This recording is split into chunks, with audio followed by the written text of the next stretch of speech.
नमस्कार दोस्तों, हमारी आज की कहानी है मुफ्त की नौकरानी। आज मौसम सुहाना था। काले काले बादल आसमान में उमड़ रहे थे। राधा जी अपनी पोती शिवानी के साथ घर की बालकनी में बैठी हुई थी। अभी अभी सबके लिए खाना बनाकर आई थी और अपनी पोती को बड़े प्यार से दाल चावल खिला रही थी। शिवानी अपनी माँ के मोबाइल पर कोई गेम खेल रही थी। तभी उनकी बहू कविता आई और बोली, माँ जी मैं पास में ही अपनी सहेली सुमन के घर किटी पार्टी में जा रही हूँ, आने में कुछ देर हो जाएगी। राधा जी अपनी सहमति या असहमति जताती उससे पहले ही कविता दरवाजा बंद करके चली गई। ठंडी हवा के झोंके राधा जी के दिल को लुभा रहे थे। अचानक बारिश शुरू हो गई। फिर सोचने लगी, कितना पसंद था मुझे यह बारिश का मौसम। इस मौसम में शिवानी के दादाजी के साथ बैठकर गरम गरम चाय और पकौड़ों का मजा लेना कितना अच्छा लगता था। कितना कुछ बदल जाता है उम्र के साथ। अब तो अपनी पसंद नापसंद कुछ है ही नहीं। थोड़ी ही देर में कॉलोनी के सारे बच्चे बारिश का आनंद उठाने आ गए। दादी मुझे भी कागज की नाव बनानी है। खाना खाने के बाद शिवानी बोली और झट से मोबाइल अपनी दादी की गोद में रखा और बारिश का आनंद उठाने के लिए दौड़ गई। राधा जी की गोद से मोबाइल फिसलकर नीचे गिरने ही लगा था। उसी समय बड़ी मुश्किल से उन्होंने मोबाइल को लपका। कई बार हाथ से छूटते छूटते बचा। बार बार स्क्रीन पर उंगलियों के स्पर्श से मोबाइल का रिकॉर्ड कॉल का प्ले सिस्टम ऑन हो गया। बारिश की आवाज़ के बावजूद रिकॉर्ड कॉल पूरी स्पष्टता के साथ गूंज रही थी। हेलो मुस्कान, कैसी हो? कल का अपना किटी का प्रोग्राम तो कन्फर्म है ना? अरे क्या बताऊं कविता, जब से मेरा मुन्ना चलना सीखा है तब से मैं 1 मिनट भी फ्री नहीं होती हूँ। सुबह नौकरी पर जाती हूँ तो उसको क्रश में छोड़ जाती हूँ। अब उसे छोड़कर बाजार जाना या पार्टी के लिए जाना तो मेरे लिए बहुत मुश्किल होता जा रहा है। कैसे मैनेज करूँ समझ नहीं आता, कविता की सहेली ने कहा। तो कविता बोली, लो इसमें कौन सी बड़ी बात है, ससुराल से बुला लो अपनी सास को। अरे कविता, हर कोई तुम्हारी तरह खुशकिस्मत नहीं होता। तुम्हारा क्या है, मेड जैसी सास मिल गई है तुम्हें। मुश्किल से 2 रोटियां खाती होंगी और बदले में तुम्हारे पूरे घर का काम करती हैं। तुम्हें तो बने बनाए पकवान मिल जाते हैं, बच्चों को भी देख लेती हैं और साफ सफाई की भी कोई टेंशन नहीं है। इतना तो कोई मेड भी नहीं करती होगी। ऊपर से सैलरी देना तो दूर, उनसे तो तुम लोगों की अपनी पेंशन से मौज कर रखी है। यह बात तो है मुस्कान।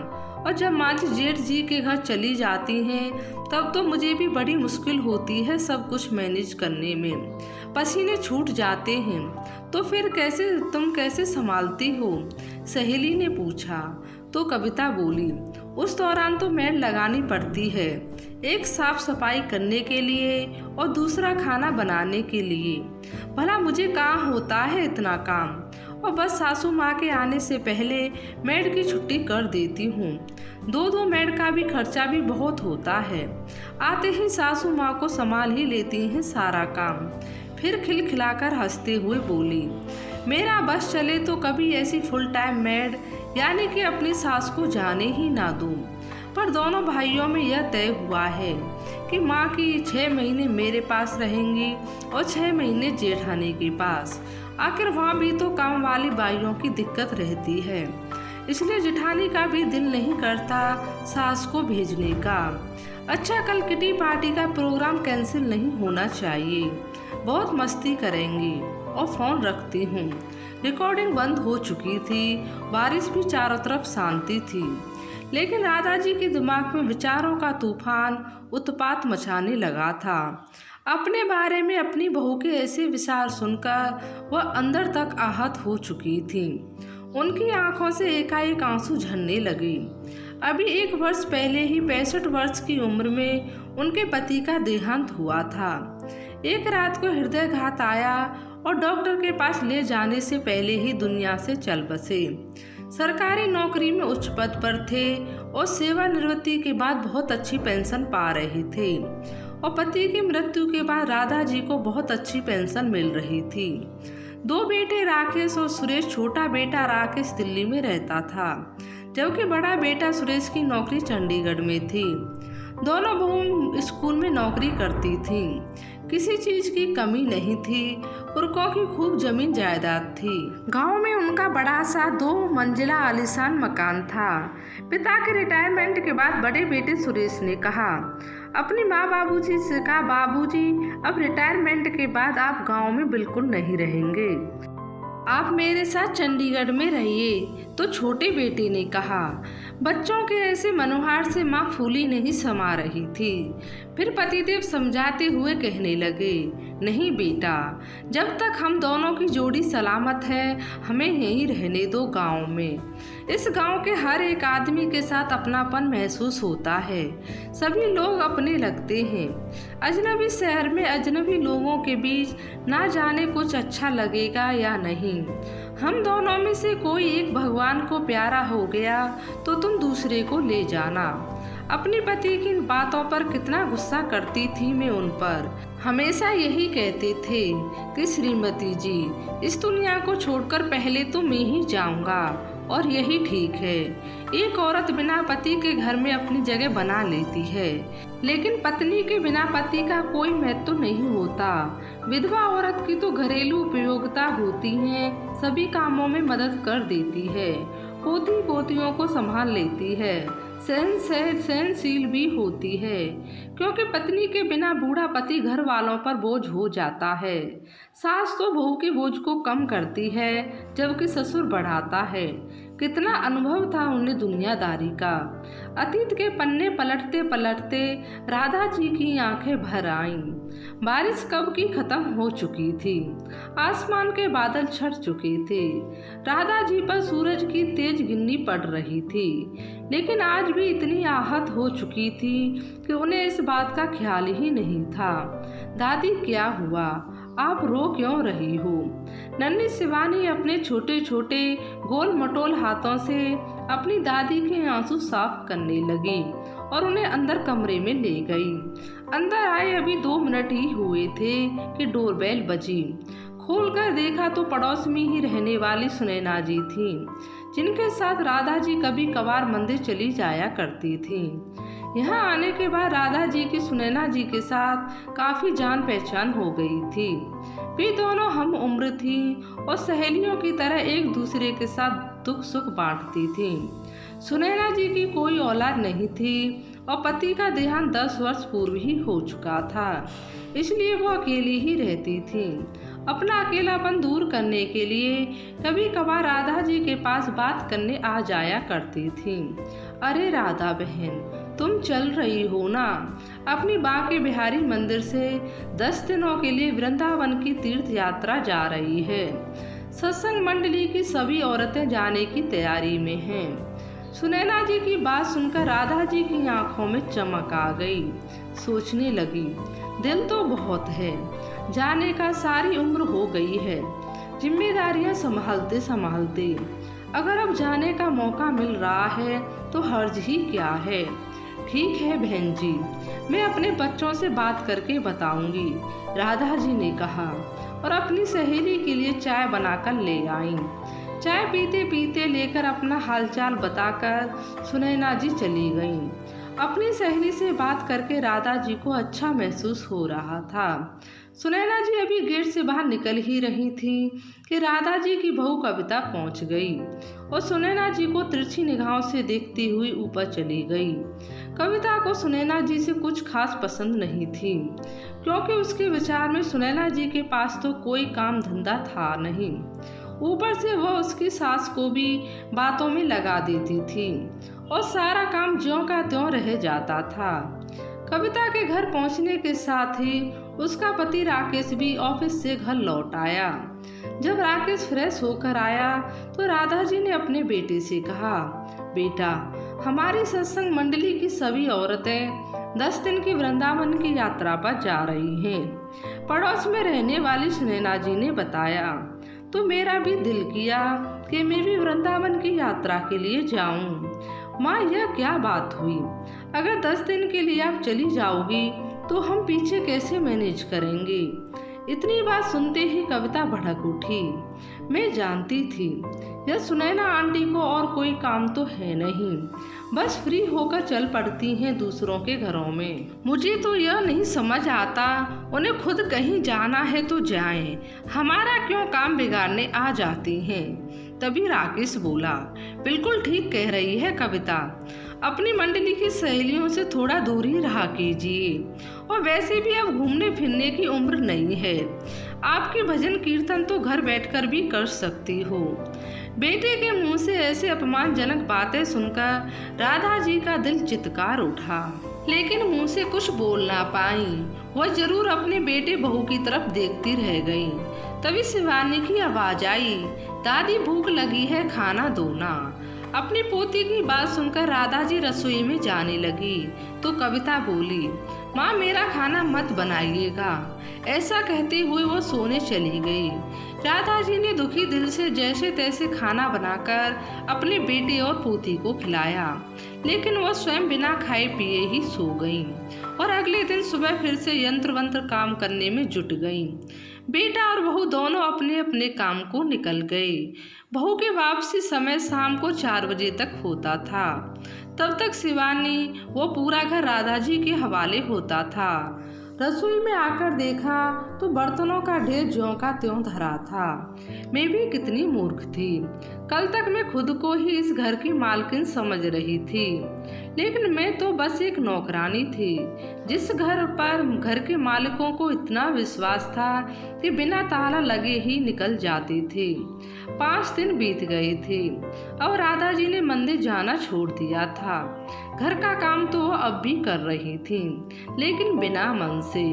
आज जब उनके बेटा बहू नौकरी पर गए हुए थे तो सुनैना जी अपनी सत्संग मंडली की एक अन्य महिला के साथ उनके घर पर उनसे मिलने आ पहुंची, उनका हालचाल जानने के लिए पहुंची।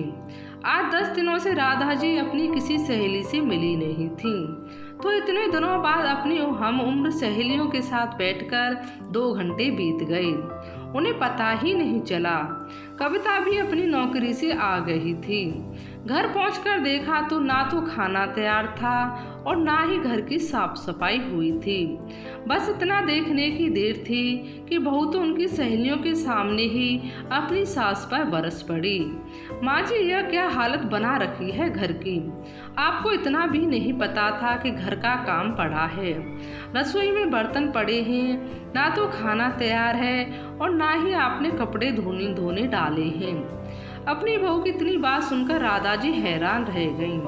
अपनी सहेलियों के सामने उन्हें बहुत बेइज्जती महसूस हो रही थी और उधर उनकी सहेलियों की तो हैरानी का ठिकाना ना था। उन्होंने चुप करके वहां से निकलने में ही बेहतर समझा। उस दिन तो राधा जी अपमान का घूंट पीकर सहन कर गईं, लेकिन वो अपमान उन्हें अंदर ही अंदर खाए जा रहा था। राधा जी पढ़ी लिखी और समझदार थी, लेकिन अपने बच्चों की जरूरत के हिसाब से वो अपने आप को ढालती गईं और इतनी ढल गईं कि अपने जीवन का आनंद उठाना ही भूल गईं। आज उन्हें अपनी इस गलती का एहसास हो रहा था। नहीं, मैं किसी पर आश्रित नहीं हूँ, मेरा जीवन किसी का मोहताज नहीं। मेरे पति चाहते थे कि मैं अपना जीवन सम्मान पूर्वक व्यतीत करूं, इसलिए पुरखों की जमीन जायदाद, गांव का बड़ा सा घर और बैंक बैलेंस छोड़कर गए हैं मेरे लिए। पैसों की मेरे पास कोई कमी नहीं है। हर महीने इतनी पेंशन आती है कि मेरा गुजारा बहुत अच्छे से हो सकता है। मैं अपने लिए नौकरानी रखकर अपनी सेवा करवा सकती हूँ, लेकिन मेरी बहू तो मुझे ही नौकरानी समझ लिया है। मैं उनके लिए खाना बनाऊं, झाड़ू पोछा करूं, उनके बच्चे पालूं और महीने के अंतिम दिनों में जब उनकी तनख्वाह खत्म हो जाए तो खर्चे के लिए रुपए भी दूं। वह क्या बात है, त्याग मैं कर रही हूँ, त्यागी अपने आप को बोलते हैं कि देखो क्या खूब संभाल रखा है अपनी बूढ़ी माँ को, कितना प्रेम करते हैं। बस बहुत हुआ, अब मुझे अपने दम पर जीना है। दूसरों की इच्छाओं पर निर्भर मैं नहीं रह सकती। मेरी भी कुछ इच्छाएं हैं। मैं कल ही अपने गांव वाले मकान, अपने खुद के घर में वापस चली जाऊंगी। ऐसा सोचकर उन्होंने अपने मोबाइल उठाया और गांव में अपने रिश्तेदारों को फ़ोन लगाया।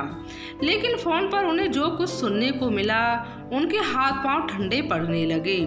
उन्हें ऐसा लगा जैसे वो भी चक्कर खाकर गिर पड़ेंगी। उनके बेटों ने गांव का कुछ पुश्तैनी मकान बिना उनकी जानकारी के बेच दिया था। लेकिन फिर खुद को संभालते हुए बोली, मेरे पास अभी बहुत कुछ है जिसे बेचकर मैं फिर से अपना आशियाना बना सकती हूँ। ऐसा सोचते हुए राधा जी ने अपनी गांव की ज़मीन बेचने के लिए गांव के प्रॉपर्टी डीलर को फ़ोन किया। लेकिन पता चला कि उनके बेटे ने गांव की सारी ज़मीन भी बेच दी। पता करवाया तो बैंक अकाउंट भी खाली था। उन्होंने सारी एफडी को मैच्योर होने से पहले ही कैश करवा लिया था। लॉकर में पड़े गहने भी गायब थे। हे भगवान, कितने बड़े भ्रम में जी रही थी कि मेरे दो बेटे हैं। लेकिन पता तो अब चला कि दोनों में से एक भी मेरा अपना नहीं था। अब समझ आया कि दोनों ने दिल्ली और चंडीगढ़ में इतनी जल्दी इतने आलीशान फ्लैट कैसे ले लिए, कैसे इतनी महंगी महंगी गाड़ियां खरीद लीं, जिसे मैं अपनी बेटों की तरक्की समझ रही थी। वो तो इनका धोखा था, छल था अपनी माँ से। राधा जी की आंखें आंसुओं से भर आईं और दिमाग में विचारों का तूफान उठ रहा था। फिर जोर जोर से रोना चाहती थी, लेकिन अपनी पीड़ा को दिल के किसी कोने में दबाकर उन्होंने चंडीगढ़ में रहने वाले अपने बेटे को फ़ोन किया और उसे जल्द से जल्द दिल्ली आने को कहा। अगले दिन सुबह सुबह उनका बड़ा बेटा सुरेश अपनी पत्नी के साथ उनके पास पहुंचा। राधा जी ने कभी रोते हुए तो कभी सुबकते हुए इस सारे में सुरेश ने कहा, माँ, इतनी छोटी सी बात का इतना बड़ा इशू बनाने की क्या ज़रूरत है? पहले या बाद में वह संपत्ति तो हमारी ही थी। इस पर राकेश बोला, हाँ भैया, सही कह रहे हैं। और वैसे भी हमने आपके धन की बर्बादी नहीं की है, अपना मकान ही खरीदा है। और फिर आपको भी मालूम है कि हमें वहाँ जाकर तो रहना नहीं था, तो फिर आज बेचते या कल, उससे क्या फ़र्क पड़ता है? फ़र्क पड़ता है बेटा, आज और कल में बहुत फ़र्क पड़ता है। वक्त से पहले किया गया कोई काम अच्छा नहीं होता। मेरी मृत्यु के बाद मेरे इस शरीर को तुम जलाओगे तभी अंतिम संस्कार कहलाएगा। लेकिन आज जब मेरे जीते जी जला दिया तो उसे हत्या कहा जाएगा। खैर, जैसे तैसे राधा जी ने अपने दिल को समझाया। वह दिन गुजरने लगे और कोई विकल्प भी नहीं था। अभी मुश्किल से 6-7 दिन ही बीते थे। एक दिन रविवार को कविता ने अपनी सासू माँ से कहा, माँ जी, आज किटी पार्टी की मेजबानी की मेरी बारी है, तो आज चाय कॉफ़ी के साथ अच्छे से स्नैक बना दीजिएगा और मेरी सहेलियों के फेवरेट समोसे बनाना तो बिल्कुल मत भूलिएगा।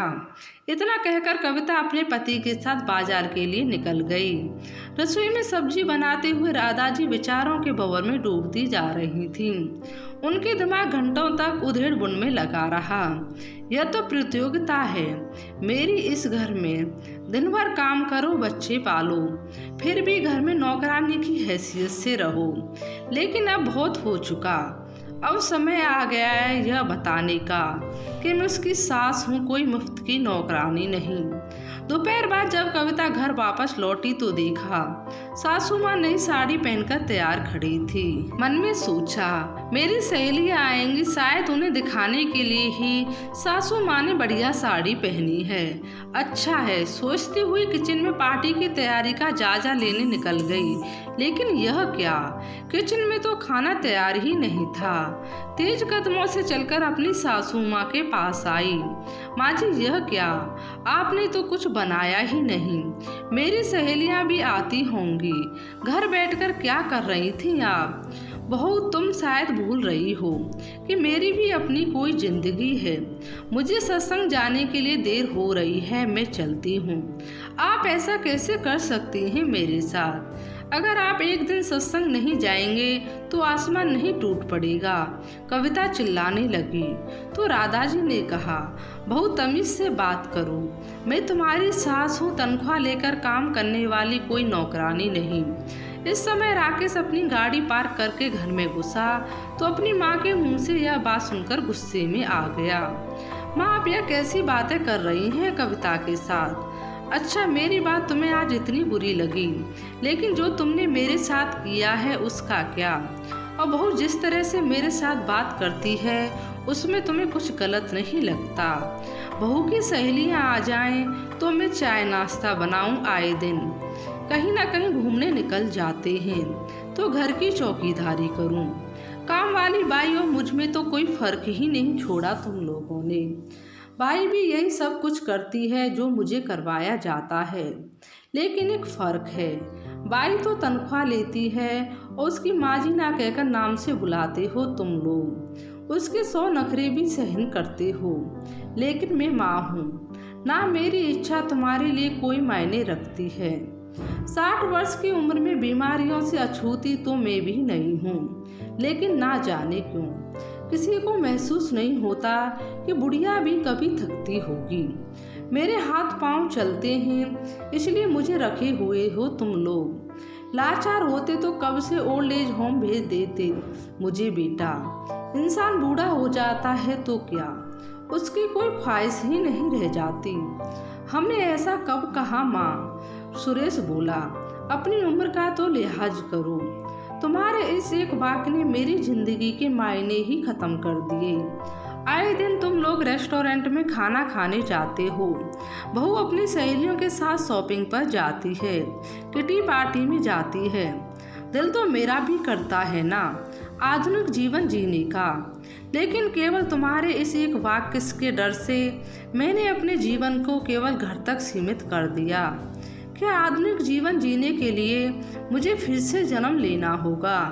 क्या इसी जन्म में इस समाज के लोग दकियानूसी विचारों से मुक्ति नहीं पा सकते?